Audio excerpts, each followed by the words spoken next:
I'm Phil Harvey. I'm the editor at Light Reading, and I'm joined on the presentation today by Albert Liu from Juniper Networks. Hi, Albert. How are you?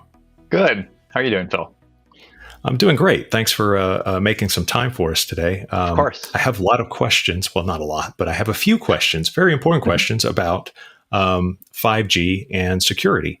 So one of the first things I think that comes up when we're thinking about how the world is changing with 5G networks coming online everywhere. And I read the other day that there's something like more than half of Americans are their next purchase is their next phone purchase is definitely going to be a 5G phone. So it's really catching on. I guess the first question in terms of security is, how does 5G compare to all of the other mobile generations, 3G, 4G, and so on, when it comes to network security? Well, that's a great question, Phil. So with 5G, we're seeing that there's going to be a lot more applications that service providers are going to want to provide to their customers. They're going to need to have a more responsive network.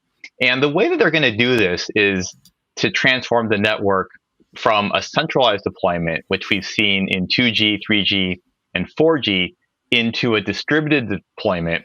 And they're also going to be moving from really a physical appliance-based design and architecture to one that's much more software heavy with virtual machines and containers. And they're going to take services and applications and move them into these distributed edge clouds where they're going to have software at the very edge. And what that means is that the security is also going to need to be distributed. In other words, security is going to need to follow where the workload is. In reality, this is not going to be, either it's centralized or it's distributed or physical or virtual, because there's going to be a mix of all of these things in any service provider network. It's going to be both and, which means we're going to have lots of different form factors for security, whether it's hardware, software, container, or virtual machine based. I was talking to one of our customers recently, and even though they are all in, quote unquote, all in on a software deployment for their 5G network, they're also looking at parts of their network where they're acknowledging that they have to do it in hardware. So the real challenge is, how do you now have consistent security and apply that security across a mix of different locations as well as different technologies for deployment? In other words, how do you have a unified policy mechanism that can be applied across your entire network consistently and automatically? And then when you have challenges in the network, can we be reliable and resilient so that even if you may have many different types of security deployed in the network, can they somehow back up each other? So at Juniper, we've really been prioritized on unifying the security policy management to have a consistent set of security policies across all forms of security to ease that transition in that transformational journey service providers are making from a centralized, purely physical model to one that is a mix of centralized and distributed, and now mixes software together with physical. And while we're doing that, we're also looking to make sure that we can support multi-node high availability so that we can have heterogeneous devices and instances in software back up each other from a physical, virtual, and container standpoint to get more resiliency for service providers and their customers. Wow. Okay. So there's a lot going on there. There's definitely some technology challenges that you have to kind of adapt to as we move from, like you said, that more centralized way of handling security to a more distributed, more software friendly or software centric, I guess, way of doing it.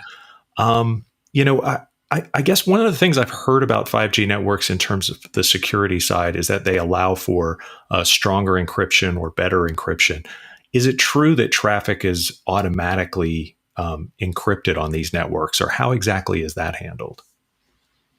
Well, some traffic is encrypted automatically and some is not. And traditionally, traffic has been encrypted on the backhaul in the network so that we could improve integrity and data confidentiality in an insecure part of the network. But security is more than just data privacy, right? We've seen in recent years, there's been a rising trend where cyber criminals will hide malicious threats such as malware inside encrypted traffic, which can make it harder to detect. So if you can't Yeah. see these types of threats, then it's really hard to protect against them. So the first thing is visibility. You have to have visibility before you can identify threats and stop them. But usually, this requires a very brute force, resource intensive approach. For instance, you're just going to decrypt everything that comes into the network. And while this is okay for certain parts of the network, and there's kind of specialized offerings to do that, it's really tough to do this across the network everywhere. And it's really hard now in 5G because the core networks and ORAN are going to support SSL and TLS encryption everywhere in their network. So there's got to be a better way to do this so that it's less expensive and also we can maintain the performance customers expect. So fortunately, with innovation that we've done at Juniper Networks, including our encrypted traffic insights capability, we can enable our customers, as such as service providers, to detect malicious threats that are hidden in encrypted traffic without brute force opening up that traffic and seeing what's going on. And we're doing that by analyzing the patterns of those connections with machine learning and constantly updating that in the cloud. And since we don't have to actually crack open all the traffic to look at it, and since we also do not take what I would call an ineffective way of looking at the statistical behavior and profile of the traffic, we're actually able to, Mhm. with a high degree of certainty, find these threats that are in encrypted traffic without any impact to latency or performance. Yeah, that's incredibly important because both of those are, the reason for being for 5G networks. Right, right. Great. Hmm. Okay, good to hear on that front. One last question about security and 5G networks is, what are some of the unique challenges that IoT presents in the context of a 5G network, or what challenges should network operators be looking for, and then what I guess as a response to those challenges, what can operators do? Well, of course, IoT introduces a multiple magnitude of order increase in the number of devices that are connected to the network. So that's probably the biggest challenge. It's also the best news for consumers and businesses because, but on the other hand, cyber attackers can take advantage of the fact there's many of these devices, right? And these devices are harder to secure and they're going to become good targets for attackers to leverage. And the reason for that is because there's less effort that goes into making sure that the software in these devices comes from well-known places and can be really trusted, right? So now we have a very interesting problem in which we have attacks that could be coming from the inside of the network, because before we've really seen DDoS attacks coming from the outside. With Right. IoT, what do you do about these attacks that are coming from the inside? What Hmm. happens if your subscribers, what happens if the IoT devices they're using as part of their subscriptions become weaponized and then they launch attacks either on the outside world or maybe inside the service provider? And when this happens, trying to figure out and trace back these attacks can cause a lot of challenges, both in time, in lost reputation, in lost revenue. So, right now, mobile service providers have a very difficult time trying to understand what's happening because they just don't have the tools to be able to see these types of problems. So, the network is really important to be able to identify these threats and to analyze the traffic so that we can figure out what is just like higher volume of traffic. For instance, national holidays, lots more traffic. That's kind of okay, right? Right. But Yeah. attacks are coming from the inside and they could be mounted towards a very particular target. That can be hard to detect. So Juniper Connected Security, our strategy for building a threat aware network is really to its goals are to safeguard users, applications, and infrastructures from client to cloud everywhere across the network.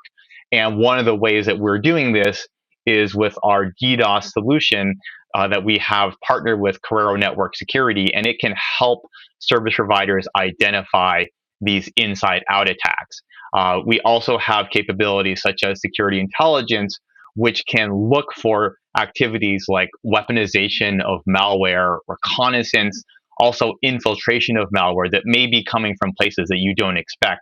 And by bringing the power of the entire network, we're not requiring, we'll just call them expensive firewalls for the purpose of in these very wide edges for the mobile service provider's network. It's just not cost effective to put firewalls there. You have to really use the entire network, the network infrastructure, to detect and respond to threats, and do that in a performant way that also preserves the QoS for the service provider. And this is what we mean by connected security, really using the whole network as a muscle to identify and stop those threats. And we think that's going to be key to offering a high quality, secure IoT service. Yeah, that's great too, because it's nearly impossible to economically to put security on individual IoT devices all over the place. We've sort of seen that, and that would kind of take all the fun out of IoT to begin with. So having the network help you identify and reduce the threats is a great plan. And Albert, Lou, thanks so much for walking us through a few scenarios and sort of things that Juniper is working on when it comes to 5G security. Yeah, thanks, Phil, and it's been a pleasure talking to you about this. Look forward to talking to you soon.